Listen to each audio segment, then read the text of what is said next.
मैं आपको एक बहुत स्पष्ट बात बताऊं, शास्त्र सम्मत अध्यात्म की कि कथा सुननी क्यों चाहिए।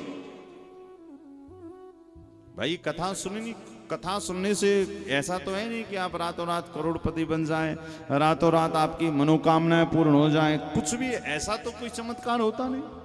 तो फिर कथा, अध्यात्म, भागवत, कीर्तन, राम कथा, हनुमान चालीसा, सुंदर कांड या घर में पूजन पाठ या जल चढ़ाना, ये सब हमारे यहां पर शास्त्रों में इतना जोर देकर क्यों किया जाता है कि भैया ये करो।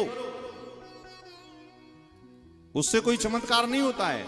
हाँ, शास्त्र एक बात कहते हैं कि ये सब करने से तुम्हारा मन वर्तमान की परिस्थितियों को स्वीकार कर लेता। समझिएगा, जैसे आपके जीवन में कोई कष्ट चल रहा है, बहुत परेशान है, भयाक्रांत, आप चले गए पंडित जी के पास, गुरु जी कोई उपाय बताओ। गुरु जी ने कहा जाओ शंकर जी पे जल चढ़ा दो। अब तुमने जल चढ़ाना शुरू किया, तो ये शास्त्र कह रहे हैं कि जब आप कोई भी अच्छा काम करते हैं, जल चढ़ाना, शिव चालीसा, हनुमान चालीसा, तो आपका मन अपने आप धीरे धीरे धीरे शांत होने लगता है और कष्ट वैसा का वैसा रहेगा, किंतु वो परिस्थिति आप स्वीकार करना सीख जाएंगे कि भैया भगवान ने कुछ सोच समझकर ही कष्ट दिया होगा। भक्त कौन है? भक्त वो नहीं जो परमात्मा से दिन रात शिकायत करे, अपितु भक्त वो है जो कष्ट में भी उनकी कृपा का दर्शन करे, वही भगत है। जो कष्ट पाकर भी कहे नहीं नहीं ठाकुर जी ये भी आपने सोच समझकर ही दिया हो। क्या अरे राजी हैं हम उसी में, किसमें ये भक्ति है? बोले जिसमें तेरी रजा है, अरे सारे जहां के मालिक, ये है भक्ति। तेरी रजा में अब कर ली है राजी, दे दो सजाया इनाम मेरे अलवेले श्याम।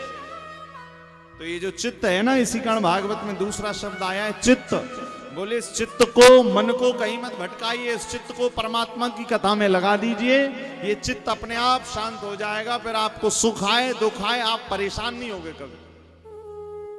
आप कभी हमारे वृंदावन आइए, परिक्रमा मार्ग में साधु बैठा रहता है, हो सका 2-2 दिन उसको रोटी भी ना मिले, किंतु उसके बाद भी जब उससे पूछो भैया कैसी कट रही है, बोले अरे मौज हो रही है, मौज वृंदावन, खाने को रोटी नहीं, उसके बाद भी मौज हो रही। क्यों? क्योंकि उसके मन ने वो परिस्थिति को स्वीकार कर लिया। ये अध्यात्म है।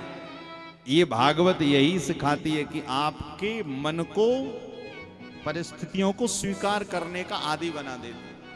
इसी कारण सुननी चाहिए कथा।